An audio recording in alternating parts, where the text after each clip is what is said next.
I'm disappointed with some of the things that we are seeing, but clearly we have, I think, in the Western electorates, I mean, look at the American debate, Mr. Trump, for example, or Madame Le Pen in France or whatever.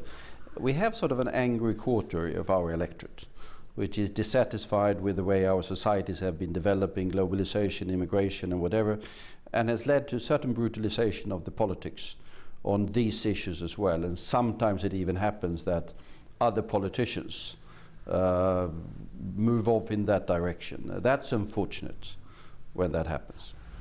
One response to this migrant crisis has been for countries to say, we have to look after our patch, let's build fences around our country.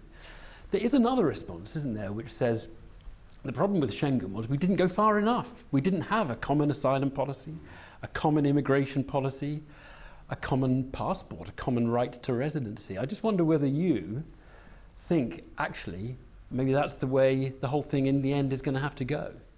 I agree with that. I think over time it will have to move in that direction. Because at the moment when we have this sort of common Schengen zone, and we have, or the principle for asylum policy are supposed to be the same, but the application is very different. Sweden being extremely generous, others might be somewhat less generous. That leads to streams being sort of distorted.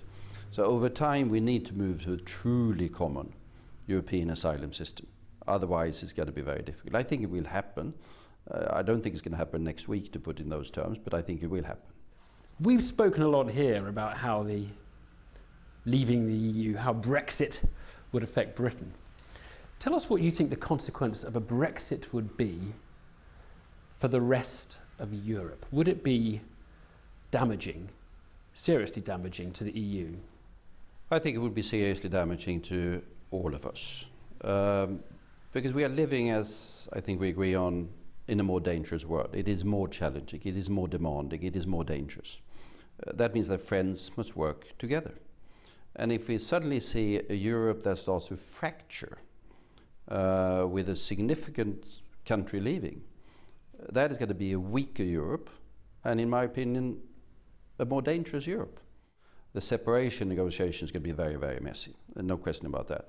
It's going to be very, very messy for the UK to sort out what's going to be the alternative arrangement, and I know there's virtually no debate about that subject, which I think is vital for the future, if there's going to be anything. This is going to consume a lot of the political energies of all of Europe. I mean, take Russia, Ukraine. What we've seen, I think as not only as a consequence, but there's no question that sort of United Kingdom, which is a significant diplomatic and foreign policy actor, has always been, should be in my opinion, has been otherwise engaged during this particular period, because it is sort of dragged down by this particular debate. So the UK has not been there. Has that been a good thing or a bad thing? In my opinion, it's been a bad thing. We are losing in power and credibility when the UK sort of disappears from the scene and get bogged down in its own contradictions. That is not to the advantage of Europe. Do you think it's possible we would have full access to the single market without free movement of people? No. You don't? I don't.